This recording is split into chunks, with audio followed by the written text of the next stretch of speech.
समझदारी पापा 2000 रुपये दे दो। 15 साल के राजवीर ने अपने पापा से हिचकिचाते हुए कहा। 2000 रुपये किस खुशी में भाई? चौंकते हुए अमन ने पूछा। वो पापा, दरअसल मेरे स्कूल वालों 2 दिन बाद वाटर पार्क जा रहे हैं। मुझे भी जाना है, इसलिए थोड़े हिचकिचाते और डरते डरते राजवीर बोला। 2000 रुपये वाटर पार्क के बेवकूफ़ बनाते हैं ये स्कूल वाले? झुलझुलाते हुए अमन बोला। नहीं पापा, सभी जा रहे हैं। मैं सिर्फ 2-3 बार पिकनिक पर गया हूँ, हमेशा नहीं जाता। इस बार जाने का मन है। राजवीर ने अमन को समझाते हुए कहा।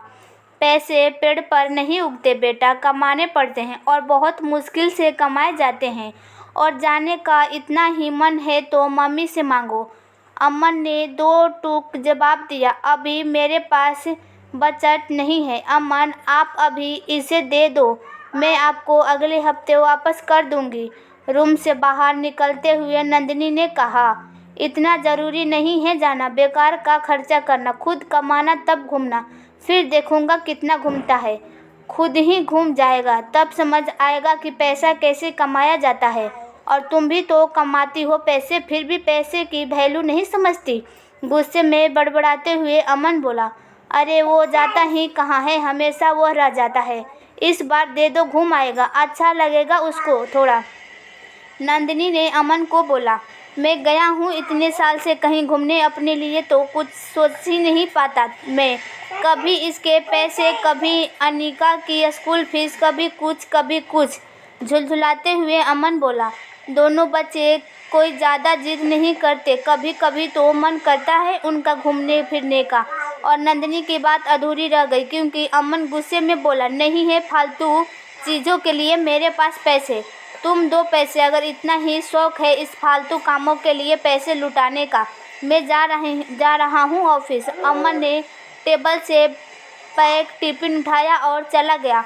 जोर से दरवाज़ा बंद करके और गुमगुमा सा खड़ा रहा राजवीर और हैरान रह गई नंदिनी। वैसे तो नंदिनी और बच्चे के लिए अमन का ये बर्ताव नई बात नहीं है, फिर भी एक ही बात बार बार सुनकर इंसान कुछ टूट सा जाता है। नंदिनी ने खुद को संभालते हुए राजवीर से कहा। कोई नहीं बेटा, मैं दे दूंगी पैसे, अभी लाती हूँ। ये कहते हुए वो कमरे में जाने लगी। तभी राजवीर ने कहा। नहीं मम्मा, रहने दो, कोई बात नहीं, अगली बार चला जाऊंगा, इतना ज़रूरी भी नहीं है, स्कूल जा रहा हूँ। मुस्कुराते हुए राजवीर बोला और अपना टिफिन उठाकर चला गया। नंदिनी जानती थी कि राजवीर की मुस्कुराहट ऐसे ही नकली थी, उसकी आंखों में दर्द था। नंदिनी को भी ऑफिस जाना था, लेकिन आज इसका दिमाग काम नहीं कर रहा था, सर दर्द से फटा जा रहा था। उसने ऑफिस फ़ोन करके ली और अपने लिए चाय बनाई, सर दर्द के टैबलेट खाई और चाय लेकर सोफे पर बैठ गई। मेड को अपने बेटे के लिए लड़की देखने जाना था, इसलिए आज वो भी नहीं आई थी। नंदिनी सोच रही थी कि अनिका अभी 10 साल का ही है, पर फिर भी वो कोई ज़्यादा जिद नहीं करती। राजवीर तो बहुत कम कुछ मांगता है, बच्चे समझदार हैं, फिर भी अमन का ये रवैया पैसे नहीं देते थे। कोई बात नहीं, पर बच्चों को बार बार ताने मारकर सुनाना ये गलत है। आज बच्चे सुन लेंगे, पर हमेशा ऐसा नहीं होगा, क्योंकि हर बात की एक सीमा होती है। किसी दिन बच्चों ने कड़वा जवाब दे दिया तो अमन को कैसा लगेगा, ये अमन को सोचना चाहिए। आज रात अमन से बात करूंगी, उन्हें समझाऊंगी। रात में खाना पीना खाकर जब सब सोने अपने कमरे में जाते हैं तो अमन अपने कमरे में ना जाकर राजवीर के कमरे में जाता है। नंदिनी भी चुपके से पीछे जाती है। कमरे में पहुंचकर अमन राजवीर को आवाज़ लगाता है। राजवीर, हाँ पापा कहिए।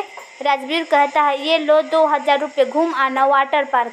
अमन ने कहा। राजवीर कुछ पल के लिए हैरान हो जाता है और नंदिनी बुरी तरह चौंक जाती है, क्योंकि वो अमन को जानती है, इतनी आसानी से पैसे वो नहीं देने वाले में से नहीं है।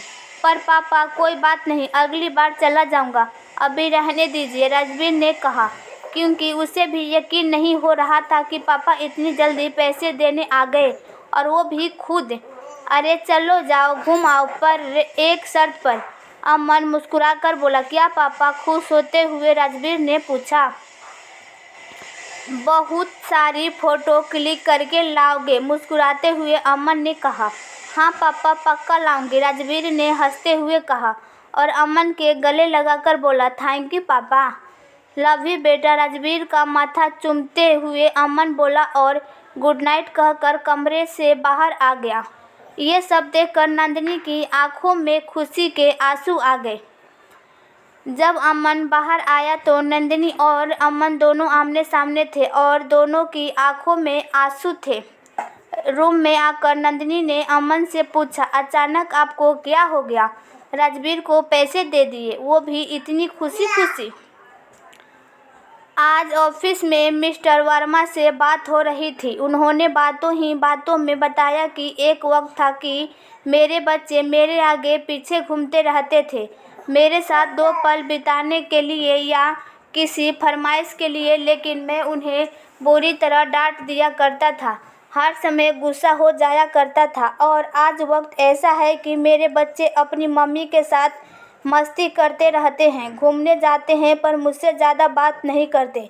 मेरे साथ जितनी देर बैठते हैं चुप बैठे हैं।